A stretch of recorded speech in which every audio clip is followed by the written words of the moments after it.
नमस्कार दोस्तों, स्वागत है आपका मेरे YouTube चैनल पर।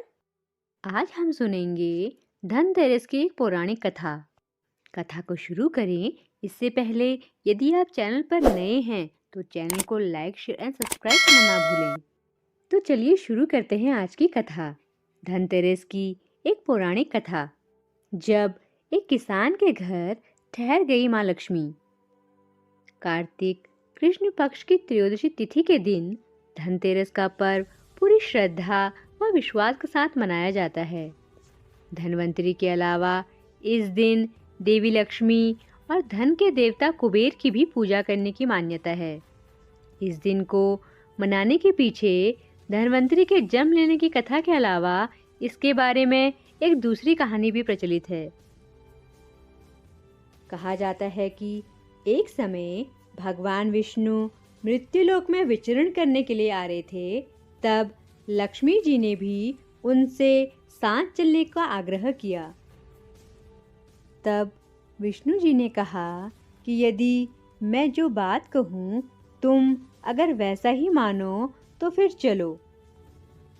तब लक्ष्मी जी उनकी बात मान गई और भगवान विष्णु के साथ भूमंडल पर आ गई।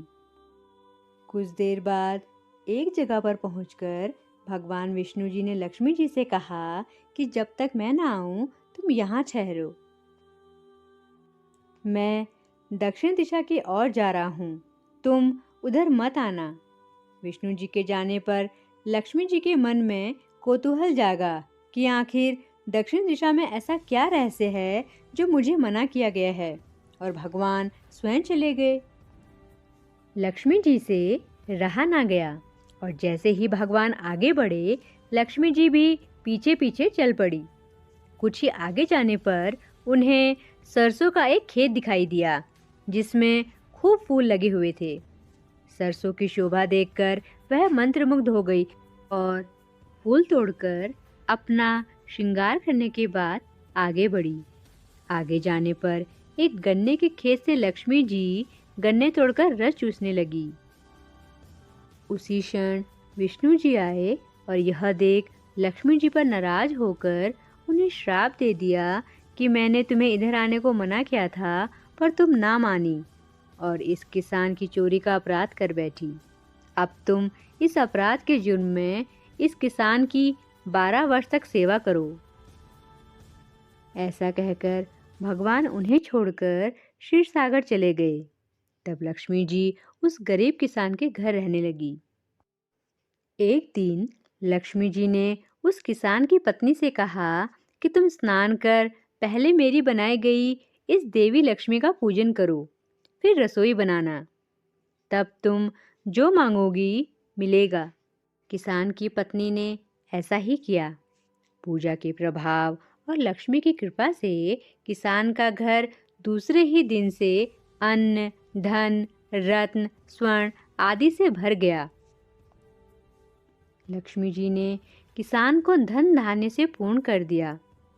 किसान के 12 वर्ष बड़े आनंद से कट गए। फिर 12 वर्ष के बाद लक्ष्मी जी जाने के लिए तैयार हुई।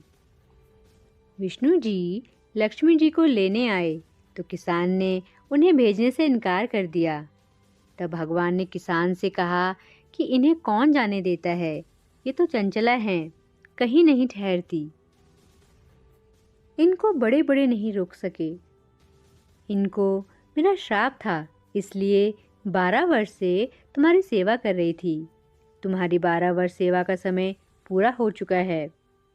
किसान हठपूर्वक बोला कि नहीं, अब मैं लक्ष्मी जी को नहीं जाने दूंगा। तब लक्ष्मी जी ने कहा कि हे किसान, तुम मुझे रोकना चाहते हो तो जो मैं कहूँ वैसा करो। कल तेरस है, तुम कल घर को लीप पोत कर स्वच्छ करना। रात्रि में घी का दीपक जलाकर रखना और सायंकाल मेरा पूजन करना और एक तांबे के कलश में रुपये भरकर मेरे लिए रखना। मैं उस कलश में निवास करूंगी, किंतु पूजा के समय मैं तुम्हें दिखाई नहीं दूंगी। इस एक दिन की पूजा से वर्ष भर मैं तुम्हारे घर से नहीं जाऊंगी। यह कहकर वह दीपकों के प्रकाश के साथ दसों दिशाओं में फैल गई।